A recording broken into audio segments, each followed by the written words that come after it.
Hey, what's up, y'all? Go. New judge merch, y'all check it out. Make sure you get it. What's up?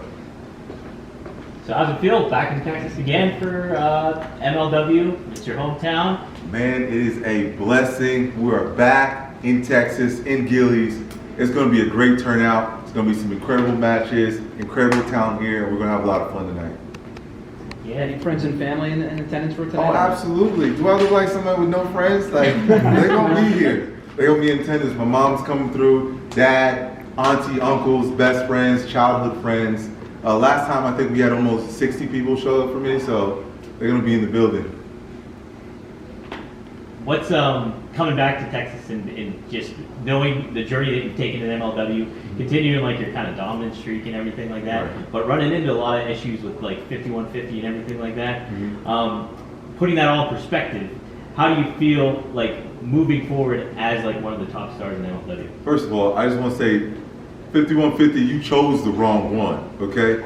You don't attack the judge from behind, let alone from in front. So with that being said, there's some big things happening coming up, and 5150, like I said, I'm not the one, but moving forward, the judge wants the gold. I need the gold. The gold not only looks good around my neck, and I say this every time, but it looks good around my waist, and that's where it belongs. Any goals beyond this match tonight, or you're solely focused on what you got going on in the immediate future? The goal is to continue being dominant, to be undeniable, and show the world that I am that guy. I am who I said I am, and that's the judge. So for as far as like getting in front of the microphone and having those opportunities to do that stuff and speaking in front of the public, what would you say is, who's been big inspiration on, whether it's in wrestling or outside of wrestling, who would you say is like your big Will Smith, I'm just kidding. Definitely Denzel Washington. I'm a huge Will Smith fan. He's been incredible. He's a great actor. I'm a huge Denzel Washington fan. As far as wrestlers, The Rock. The Rock is incredible, both in and out of that ring, his acting career and in that ring. I love Booker T. Booker T is amazing. I love his energy. I love his charisma, everything he brings. And so, you know, the judge is just a combination of everything I watched growing up and just emulating what I see. And just, I would like to see emotions emoted, if that makes sense. Absolutely. Favorite Denzel film and favorite Will Smith film? Okay. Favorite Denzel movie is The Equalizer. Okay. I also like Book of Eli. Those two are my two favorite movies, period. Will Smith, Fresh Prince of Bel-Air. I mean, that series defined my childhood. It defined my personality. Like, I looked up to him big time when I was a kid. You know, there wasn't a lot of black sitcoms. There wasn't a lot of black episodes. There wasn't a lot of black actors that looked like me. And he was a huge inspiration for me when I was a kid. And he still is. You know, I just want to say, everybody makes mistakes, you know? And we live in a time where people are quick to get canceled. But I remember when I grew up, you could make a mistake and, you know, you come out and you sincerely apologize. People forgave you. Nowadays, they're quick to cancel like they don't make mistakes too. A lot of people make mistakes, but you're just not under the microscope of everybody watching you. So I just think that everybody should have enough grace for someone who makes a mistake and don't hold it against them, because you too make mistakes. You know, you probably made a mistake this morning when you woke up. And so I just want to say that. No, he's going through, and the thing is, like, he's going through a lot of stuff, I think. Yeah, you don't know about. You never know what anybody's going through. You really don't. But that's why I think it's important to be a light and to be positive. It's either you're a giver or you're a taker. And the judge is a giver. I like to give energy. I like to be a positive light. I like to, you know, be an example. I always say, do as I do, not as I say. So if I'm not setting a good example, who am I to tell you what to do? You know? I know you're early in your career too, for a lot of the most part. How does it, like, being a positive light so far, how has that been for you, and what kind of opportunities have you been given to be able to do that for people? Oh man, so it's you know, common knowledge. I played college football, played college basketball my freshman year, and one of the biggest things that helped me more than anything was giving back, going to the schools, community service. I remember my freshman year, we had 4 hours of community service that we had to do, and you know, initially when you hear about it, like, damn, 4 hours, I'm not gonna be out here for 4 hours in this Texas heat. Well, then it quickly turned into like one of the biggest moments of my life. Like, we painted a park for underprivileged kids, and we, built a park. We did all this stuff for them, and a lot of them have nothing. They go home to houses that have no floors. They have grass floors, or they don't have a bed to sleep on. They don't have anything. They don't have no clothes. And for us to do this for them, just to see the smiles on their face and for them to be so grateful, it's really molded who I am as a person I am today. I just think it's important to give back and not expect anything back. Because a lot of people give and it's like, oh, look what I'm doing. Like nowadays on social media, people do good stuff. And like, yo, come record me do this. Like, yeah. Yo, your right hand should know what your left hand is doing sometimes. You know what I mean? Mm-hmm. And when I say that, it's like, you don't have to tell the whole world when you do a good deed, So. Yeah, definitely. Definitely. EJ, outside of 5150, who do you have your eyes set on here at MLW? Anybody who has gold, that's mine. You know what I'm saying? That's what I want. I want the gold. Kane, I'm coming for you. Hammerstone, we boys, but that gold looks better on me, player. So, there's no heat, there's no problem, but, the judge wants an opportunity. I want the gold. I want all of it. As far as being an MLW, what's been like a big standout that makes this promotion company so unique to work for? Just the creativity in all the walks of life and the different wrestling styles.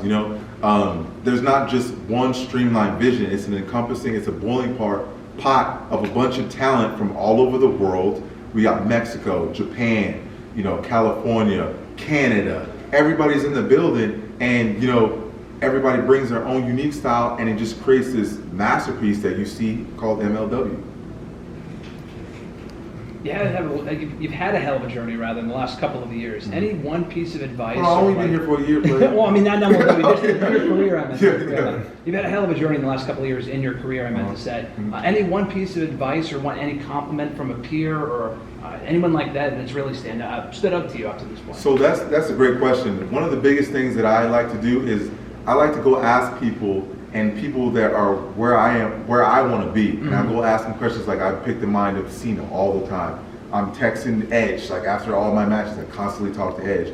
I piggyback off my boy Ricochet, Apollo. There's a bunch of people who I text message, Sydney, Odyssey Jones. Like these are people that I constantly talk to and say, hey, what do you think about this? And vice versa. They'll bounce things off of me, and we just create, because creators create, and that's what we do. And we're in a business where you got to constantly keep creating or you're going to get passed up. And so one of the biggest things as far as advice I ask is, if you were to do this again, what are 5 things you would tell yourself? What are 5 advice that you would give to yourself? And I've had Cena answer that question. I've had a number of people answer that question, and they gave me some nuggets that I'm not going to give to you for free tonight. You can subscribe to my own numbers. But yeah, I've gotten a bunch of things that help me define who I am. Did you find when you would seek advice from some of the veterans that they didn't have a lot of that happen to them? Like, would you encourage a lot more people to do that? Yeah, I'm not going to tell everybody to do that because then everybody's going to get the But yeah, not a lot of people take that opportunity. So one story that has already came out is when I was at the PC, Cena came, and he came shortly before Mania. And at the time, there was like 144 people in the PC. You ask me why? I don't know why there was that many people. But there was 144 people, and Cena took the time out of his busy schedule to talk to us one-on-one individually for as long as we wanted. But it was after practice, and normally we practice ends at 2. A lot of people went home. A lot of people went home, and you're talking, looking at a future Hall of Famer. We're talking about a GOAT, and people left. I stayed my happy ass there. I waited, and I spoke to Cena. I picked his mind, and this man has nuggets. He's got knowledge. He's been in the game for a number of years, and he's willing to give it to you. But some people just, they think they got to figure it out. Once you stop learning is when you stop growing.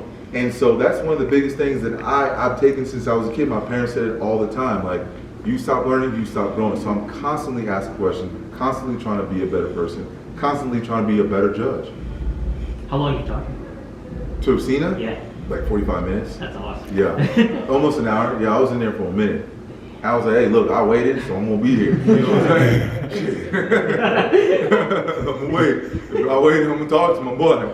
But yeah, he was a good guy. Gave incredible knowledge, and you know, there's a number of people. Like we have coaches like Scotty Duhati. He was my coach every day. Every day after practice, I'm sitting. He's probably. I think Scotty's in the building right now. Okay. I think he's here right now. But every day after practice, I'd go talk to Scotty, and I'd be like, "Hey, Scotty, is there anything I need to work on? Is there anything you see in me? Is there anything?" He'd be like, "Hey, only the judge knows how to be the judge, you know? And so just keep working at it, and if I see little things here, we'll fine tune it, but we're not about to just revamp everything you got going, you know?" Yeah. He's like, "You got a lot of natural ability, a lot of natural charisma, now we just got to cultivate it."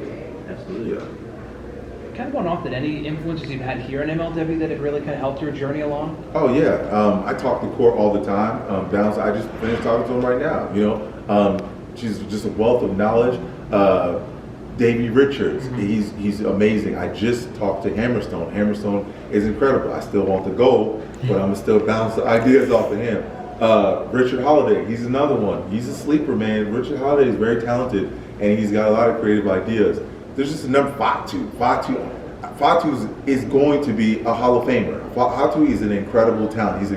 He's incredible, and these are guys that I'm constantly talking to and learning from. And like I said, I've only been in the business for 2 years, so I'm not gonna walk around here and beat my chest and act like I know everything. I might be one of the most explosive and most athletic, but there's still levels to this, you know?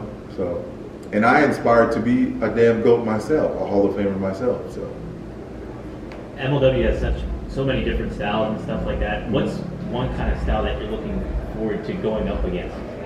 So I've gone against technicians, I've gone against lucha, powerhouses. I love it all. Like there's no one particular. I think, you know, different styles make awesome matches. So whoever comes with it, you know, I'm gonna bring my style, you bring yours, and we're gonna make some magic. You know. Mm-hmm. As a brand, where do you want to see MLW go over the course of this year, even after that? I want to help elevate every division, especially right now the tag division, since I'm getting more tag masters. I want to put the tag division on the map. I want it to be constantly talked about across social media. I want people talking about it in their household over a Sunday brunch. I want them talking about EJ Nduka and Calvin Tankman and how powerful they look in that damn ring. Can we see you anywhere else besides MLW? Absolutely. You can see me on Instagram. You can see me on Twitter. You can see me on Facebook. My Instagram name is @EJ_. Twitter is @EJ_the_judge. TikTok, you know, I'm out here TikToking. You know what I'm saying? And so it's @EJ_the_judge on TikTok. How do you like TikTok overall? TikTok is fun. It captures your attention. Right? They changed the algorithm to like a minute long. Yeah. I just want 30 seconds. I don't need a minute. Just 30 seconds. Boom. Next video. But it's a good idea. It's working. You just look how fast it's growing. Oh, yeah. Look how fast it's growing. I think we should do more TikToks here. We should do TikToks in the ring. Yeah. It's been a wild last 2 years. I mean, this is one of those generic questions that gets asked all the time, but where do you see yourself in another 2 years from now, given what you've accomplished already in the last 2 years? I mean, it's amazing to think the upside from this one forward.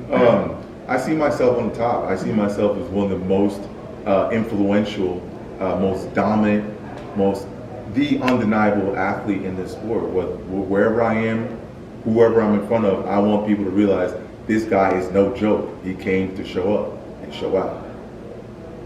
As far as your career so far in MLW, what's kind of been just your favorite moment? It doesn't have to be part of a match or anything in general, but just a moment that really stands out to you. That When is this coming out? this is coming out. I'm going to do it later in the week. Okay, when I won the tag team championship. that's pretty much the biggest bookmark in my mind right now. When Tank and I went to Grady Cole Center and had that place rocking, and so that finish was awesome. North Carolina was a time. Shout out to North Carolina. You guys showed us love. I had chills after that finish. Like, it was an incredible match. We had fun. 51-50, I already told y'all silly asses, I'm not the one, and now I got the gold, and I'm coming for more. So that was one of the biggest moments for me. Yeah, man. Mm-hmm. Can you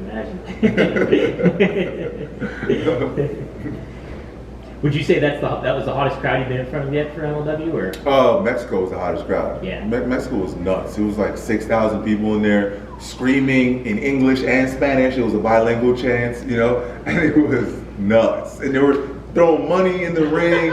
I didn't even know that was a thing. They're throwing money in the ring, quarters, pesos, whatever it is, they were throwing it, and it was fun. Yeah, well, what was it like being in that kind of atmosphere in comparison to wrestling in the States and everything? The Mexican crowd is incredible. They're so they're so eager. Like they're so invested in the match. They're not like looking at it through a lens like a lot of places here. Nothing against the United States and the American crowd, but we are so spoiled. Like people here want to know too much and they want to be involved too much, and they just don't want to be entertained. They're scrutinizing it too much. But in Mexico, they're just like, okay, andale, bring it. Like, they're just like, I'm here, I'm enjoying it. And it was fun. Like, the kids were amazing. There was way more kids than I anticipated. They were in the building, and they were awesome. And I speak a little bit of Spanish, un poquito, but I could understand a little bit what they're saying, and it was amazing. How do you like interacting with kids overall, too? Oh, it's awesome. I'm a new father right now, so my son, Exodus, he's 14 months. Amazing kid. He's probably taller than some of you in here already. My wife is 6'1", so that just lets you know how big he's going to be.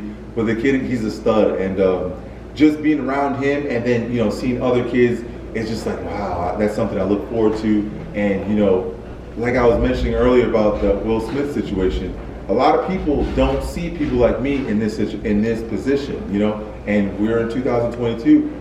Although it should change, it hasn't as fast as I wanted it to, but I'm a role model to a lot of people that don't see a lot of people like me in this position. Yeah. Only 14 months in, but any chance he follows in your footsteps as well? Into the Exodus? wrestling ring, yes. I'm gonna let him do whatever he wants. I'm gonna lead him to the well, but I'm not gonna force him to drink it. So whatever he wants to do, if he wants to start out playing sports, play sports. You want to play music, play music. You want to paint, paint. But whatever Exodus wants to do, his dad is behind him. Although Exodus, I would like you to be an athlete, but I ain't gonna force him to do anything. Is he here tonight? No, Exodus is not here tonight. Yeah, unfortunately, he was here last show, but he's not here tonight. What was the inspiration behind his name? Biblical. Exodus means mass movement, leader of a mass movement. Nice. So that's why I named it that. Awesome. Exodus is the book in the Bible where Moses freed the people and crossed the Red Sea. So. It's a great name, too. Sounds like a great wrestling name. He doesn't have to change it. Yeah, I originally, honestly, before he was even born, I wanted my name to be Exodus Judge, and they didn't want to let me have it. Really? They, I'm not saying who they is. Yeah. They don't like care who they is, but I ended up being something else. But it was a phenomenal name, and I was like, well, Exodus, guess what? This is your name. We got time for one more. If you're going, okay, say Exodus doesn't go into sports, what would you say is your most artistic aspect, and what's your wife's most artistic aspect? Shoot, my artistic aspect is this right here. Do you see this? I made this shirt. Like, I made the graphics. Yeah. I acid washed it. I did everything here I made. So, like I said, creators create. My wife is an incredible designer, interior designer. She's very fashion forward.